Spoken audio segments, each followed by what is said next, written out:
মেয়েকে দেখতে যায় কে? ছেলের বাপ, ছেলের ভাই, ছেলের বন্ধু, দুলাভাই। ওই যে কইছে কি ভাই? দুলাভাই। তো এই চারটেই তো বিয়ের খায়, সেই চারটার আছে না নাই? তুমি বাপেরও নিবা না, বাপেরও নিবা না। আমাকে এক ছেলে বলছে, হুজুর আমার লাগে মাইয়া দেখতে গিয়ে আপা বিয়া করে ফেলেছে। নিরাপদ না। তোমার মাকে নিয়ে যাও, ঠিক না ঠিক? বোনকে নিয়ে যাও। আবার ওই মেয়েটাকে দেখার সুযোগ দিতে হবে। ছেলে হলো কুদ্দুস আলী কুটকুট, সেরাগালি। সেরাগালি গেছে, একটা আতর টাতর লাগায়, দাঁত একটা ময়লা, চোখের কোনায় কাকের লেগে আছে না? আর রেগুলার কি খায়? গাঁজা তো কোনো ব্যাপারই না। তাই বিয়ের সময় দোষ বলা গীবত না, ফরজ। দোষ বলা কি? ফরজ। রাসূল সাল্লাল্লাহু আলাইহি ওয়াসাল্লামের কাছে এক মহিলা সাহাবী এসে বলছেন, হুজুর দুইজন সাহাবী আমার বিয়ে করতে চায়, আপনি দুইজনের ব্যাপারে বলেন। রাসূল বলে, একজন ফকির আর একটার হাতে লাঠি থাকে, গীতাকে। এখন কাকে বিয়ে করবা ঠিক করো। মহিলা চিন্তা করলেন রাদিয়াল্লাহু আনহা, ওটার ঘরে গিয়ে না খেয়ে থাকবো কেন, এটার ঘরে গিয়ে কিল খাবো কেন? একটারেও তিনি রাজি হন নাই। কিছুদিন পরে আরেকটা প্রস্তাব আসলো। রাসূল সাল্লাল্লাহু আলাইহি ওয়াসাল্লাম বললেন, আমার সাহাবীদের মধ্যে খুব ভালো মানুষ।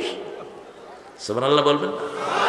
এখন আপনার কাছে মেয়ের বাপ রিপোর্ট নিতে এসেছে, আপনার এলাকার পাশে ছেলে প্রস্তাব দিয়েছে, ছেলেটা কেমন? আপনি মনে করলেন গীবত করা হারাম। ছেলেটা স্বয়ং আব্দুল কাদের জিলানীর ছোট ভাই, অথচ সারাদিন গাঁজা খায়, আছে না নাই? আবার মেয়ের ব্যাপারে একটা সুন্দর ছেলে, নামাজি কালামি দায়ী একটা ছেলে, যে সারাদিন কোরআন হাদিস নিয়ে থাকে। এর বিয়ের জন্য একটা মেয়ের প্রস্তাব দেয়া হলো।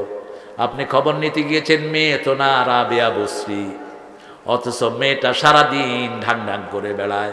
এখন বিড়ি খোরদের মধ্যে মেয়েরাও আছে না নাই? গ্রামের মেয়েরা বিড়ি খায় না বোধহয়? হ্যাঁ, ইউনিভার্সিটির ছেলে মেয়েরা একসাথে বসে বিড়ি খায়, আমি দেখেছি।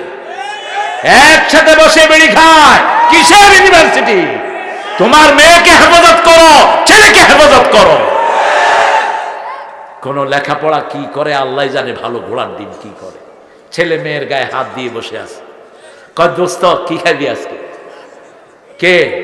কয় দোস্ত। মহিলা দোস্ত হয়। খবিস কোথায়কার। গার্লফ্রেন্ডের কোন সংস্কৃতি ইসলামে নাই। আমাদের ইসলামের মেয়েদের সাথে ছেলেদের বন্ধুত্ব শুরু হয় বিয়ের পর থেকে। রাসূল বলছেন, বিয়ের পরে মেয়ের চোখের দিকে চোখ রাখবা, চোখের গুনাহগুলো মাফ হয়ে যাবে। তার হাতে হাত দিবা, হাতের গুনাহ মাফ। তার জন্য যা খরচ করবা, প্রতিটি দানা সদকা হিসাবে তোমার আমলনামায় লেখা হবে। রাসূল সাল্লাল্লাহু আলাইহি ওয়াসাল্লামকে জিজ্ঞেস করা হলো, কোন পয়সার দাম সবচেয়ে বেশি? আল্লাহর হাবিব বললেন, মা আনফাকা আলা আয়ালি, পরিবারের জন্য যেটা খরচ করা হয় সেটার দাম আল্লাহর কাছে সবচেয়ে বেশি। মুমিন আছে যেখানে বরকত আছে, সেখানে মুমিনদের জন্য সব কিছু সহজ করে দিবেন কে? ইন্নামাল মুমিনুনা ইখওয়া, মুমিনরা হলো ভাই। মুমিনরা কি? ফাসলিহু বাইনা আখাওয়াইকুম, কোন ঠেলাঠেলি হলে ভাইয়ের মধ্যে মিলিয়ে দাও। ভাইয়ের মধ্যে কি করো? মিলিয়ে দাও। এখন আমরা বাহিরের লোকদেরকে ভালোবাসি, কিন্তু নিজের চাচতো ভাই মামাতো ভাইয়ের খবর রাখি না, আছে না নাই? নিজের বাড়িতে বাহির থেকে মেহমান এনে খাওয়ায়, নিজের চাচতো ভাইদেরকে দাওয়াত দেয় না। এরকম বেয়াদব আছে না নাই? মনে রাখবা, কাতিউর রাহিম লা ইয়াদখুলুল জান্নাহ, নিকটাত্মীয়র সম্পর্ক যে ছিন্ন করবে সে জান্নাতে যেতে পারবে। মুমিন কখনো কোনো মানুষকে আর চোখে দেখে না। রাসূল সাল্লাল্লাহু আলাইহি ওয়াসাল্লাম বলছেন, মান কানা ইউমিন বিল্লাহি ওয়াল ইয়াউমিল আখির ফালিয়ুকরিম জারাহ, মান কানা ইউমিন বিল্লাহি ওয়াল ইয়াউমিল আখির ফালিয়ুকরিম দাইফাহ, মান কানা ইউমিন বিল্লাহি ওয়াল ইয়াউমিল আখির ফালিয়াকুল খাইরান আও লিয়াসমুত। এই হাদিসটা লেখা ছিল কাতার ওয়ার্ল্ড কাপের সময়। কাতারে ওয়ার্ল্ড কাপ গেল না? কথা কন না কেন? ফুটবল নোংরামি তারা কম করেনি, তবে অন্যদের চেয়ে একটু কম। ওখানে জুয়া ছিল না, মদ ছিল না। এই জন্য বহু ছেলে মেয়ে কালেমা পড়ে মুসলমান হয়ে গেছে। কারণ মদ আছে যেখানে সর্বনাশ সেখানে। মদ যারা খায়, আপনাদের এলাকায় অবশ্য মদ নাই, হ্যাঁ? কি করেন আপনারা? ওই চেয়ারম্যানকে বলেন মদের আড্ডা যেন ভেঙে দেয়।